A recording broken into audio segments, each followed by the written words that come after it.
Hello, traders. This is Andy with Trade Ideas. It is May the 24th on a Wednesday.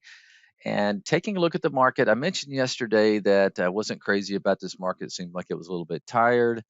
And of course, the SPY did have a sell off yesterday, closing below their 10-period moving average. It looks like tonight, today we're gapping down right at or just below the 20-period moving average. So it's maybe one of those days where you kind of uh, sit on the sidelines, look for opportunity, maybe look for pullbacks like an Amazon, like I mentioned yesterday, that hit that 10-period moving average and bounced.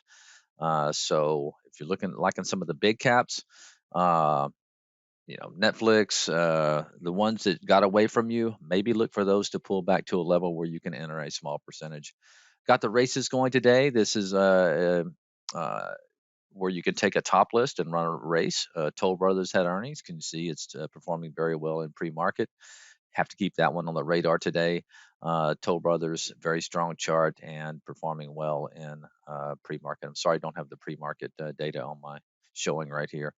A couple of others to watch is Kohl's, KSS, a couple of retailers. You might want to focus on the retailers today. Earnings gapping up in KSS, also Urban Outfitters seeing a nice gap up above a range here in URBN. Um, let's see. And another one, Figs. Keep an eye on Figs today. It's holding up well, and you can see here if it does take out this level around 850, could be explosive.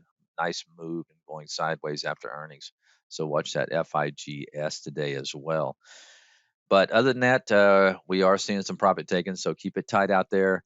Um, Once again, have a great day, and I'll talk to you tomorrow. Bye bye.